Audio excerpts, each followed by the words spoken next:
The mouth snapped shut and the hair fell back into place. And the troll sat down with a thud. A few seconds later, the troll started to groan in pain. Just then, the torso exploded in flames and viscera. Hunter jumped out in the midst of the flames as the creature fell back, and he landed on the ground and snapped his fingers. The gems on the bracer started to glow and Hunter smiled. I finally remembered what that copy did. He turned around, and the creature stood up with a giant hole in its torso. The creature stood up, and it started to sway from side to side. Hunter's eyes glowed, and he held out his hands, and blades made out of fire and water appeared before him. He grabbed the fire blade with his right hand and the water with his left. He held the element, swords behind himself, and he squatted low to the ground, and like a flash he took off in a sprint toward it. He ran under the creature's legs and held the blades out in front of his body. Hunter stood up, and the blades disappeared. The fur on the ground and on the creature turned gold and then fell apart in tiny flakes.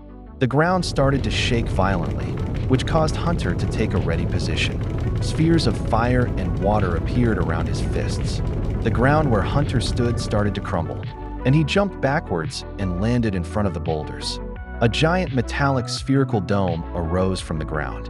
It let out a loud hiss, and the dome split open to reveal a white platform with a white podium on it.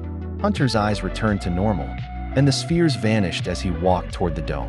When he got closer, he saw that a wide black leather strap laid on it. The belt had 6 green gemstones on it and a gold buckle. Hunter picked it up, and the console started to glow red, and a holographic image of a middle-aged woman was projected onto the rock wall. The woman sat inside a small metal room on a podium. The woman cleared her throat as sounds of roars and screams of terror were muffled. "Well, this is it, my child. If you make it out alive, I hope. You return and save this kingdom from this horror as the prophecy foretold. If you do return, the stone wielder belt will help. The blacksmith who created it said that you simply put it on and stomp any foot to activate and deactivate it." She placed her left hand on the screen as tears started to well in the corners of her eyes. Then the feed shut off.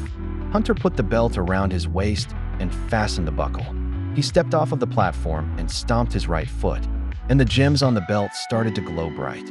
He lifted his hands up, and the boulders levitated a few feet from the ground. He moved his hand back from side to side, and the boulders swayed. Hunter set the boulders back and sat down and lifted his hands up. A citywide portion of the ground that he sat on lifted out of the ground and levitated a few hundred feet out of the pit. Hunter stood up and ran to the edge of the platform and jumped off.